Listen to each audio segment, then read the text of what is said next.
بسم اللہ الرحمن الرحیم۔ میں ہوں آپ کا ہوسٹ، آپ کا دوست سید نوید عالم، اور آپ دیکھ رہے ہیں میرا یوٹیوب چینل فوڈ ہسٹری اور ڈسکوری۔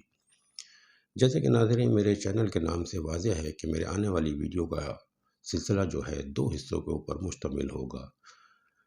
میں اپنے پہلے حصے میں آپ کو کھانوں کی تاریخ کے بارے میں بتاؤں گا، اور اسی طرح میں اپنے دوسرے حصے کے اندر میں آپ کو پاکستان میں اور پاکستان سے باہر ان پکوان ہاؤس کا، ان ریسٹورنٹس کا دورہ کراؤں گا جن کے کھانے نہ صرف مقبول ہیں، بہت ہی اعلیٰ معیار کے ہیں۔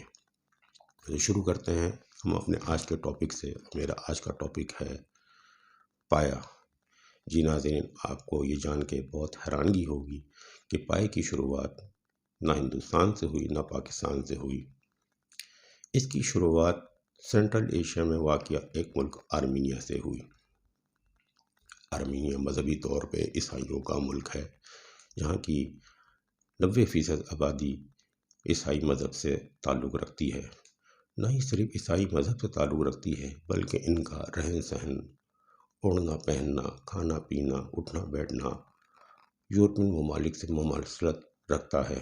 اسی وجہ سے ثقافتی طور پہ آرمینیا کو ایک یورپی ملک کا درجہ حاصل ہے۔ جی ناظرین، جیسا کہ میں آپ کو بتاؤں کہ آرمینیا کا موسم کافی سرد ہوتا ہے، تو آرمینیا کے لوگوں نے یہ سوچا کہ اپنے دسترخوان میں ایسے کھانے کا اضافہ کیا جا سکے جس کو کھا کے نہ صرف سردی سے بچا جا سکے، بلکہ اس کو کھا کے آپ کو خاص و خاص توانائی بھی حاصل ہو سکی۔ بہت سوچ بچار کے بعد آرمینیا کے لوگ اس نقطے پہ پہنچے کہ ہڈیوں اور کھر کو، پایوں کو جب ملا کے 8 سے 10 گھنٹے پکایا جائے اور جب اس کا عرق شوربے میں اتر جائے تو اس کے اندر ایسے اثرات آ جاتے ہیں جس کو کھا کر نہ صرف سردیوں سے بچا جا سکے گا، بلکہ پورے دن توانائی بھی حاصل کی جا سکے گی۔ شروعات کے دنوں میں جو اجزاء آرمینیا کے لوگ اس میں استعمال کرتے تھے، اس میں کچی پیاز، کچا لہسن، ہلدی، کالی مرچ، نمک، ان چیزوں سے ملا کے یہ سوپ بنایا جانے لگا، اور اس کو نام دیا گیا خاش کا، خے الف زبر خا شین ساکن خاش، اور اس کو لکھتے تھے آرمینیا کے لوگ اپنی زبان میں KHASH، جس کے معنی ہڈیوں کے سوپ کے تھا۔ وقت گزرتا گیا، جیسا کہ آپ کو معلوم ہے سلطنت عثمانیہ کا دورہ تھا، اور سلطنت عثمانیہ اپنے پنجے بہت سے دوسرے علاقوں میں گاڑ رہا تھا۔ اسی طرح آرمینیا بھی ایک وقت میں سلطنت عثمانیہ کا حصہ بن گیا۔ جیسے ہی سلطنت عثمانیہ کا حصہ بنا آرمینیا، تو سلطنت عثمانیہ نے وہاں کی مشہور ڈش ہڈیوں کا سوپ کا استعمال کرنا شروع کر دیا، جس کو آرمینیا میں خاش کہا جاتا تھا۔ شروعات کے دنوں میں سلطنت عثمانیہ میں ہڈیوں کے سوپ کو صرف پاشاؤں کے لیے بنایا جاتا تھا۔ پاشا ترکی زبان میں ان لوگوں کو کہا جاتا تھا جو کسی انتظامی امور پہ فائز تھے یا کسی عہدے پہ فائز تھے، ان لوگوں کو ترکی زبان کے اندر پاشا کہا جاتا تھا۔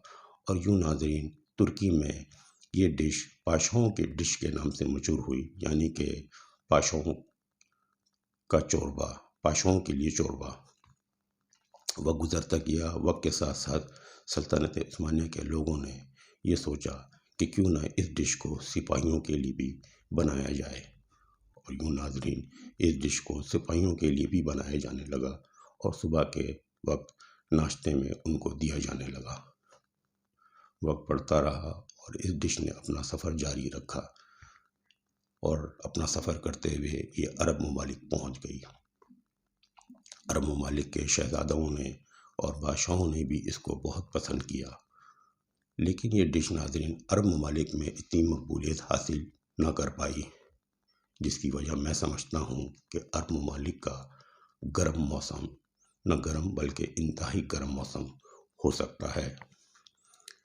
لیکن اس ڈش نے اپنا سفر نہ روکا اور اپنا سفر جاری کرتے ہوئے ہندوستان آ پہنچی۔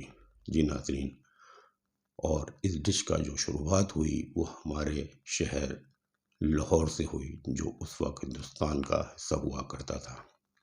شروعات کے اندر لاہور میں اس ڈش کو پاشا کے سوپ ہی کے نام سے جانے جانے لگا اور کھایا جانے لگا، لیکن وقت بدلنے کے ساتھ ہمارے لوگوں نے اس میں مسالہ جات کا اضافہ کیا، نہ صرف مسالہ جات کا اضافہ کیا بلکہ روغن کا بھی اضافہ کیا، اور اس کا نام بدل کر پھچا پڑ گیا۔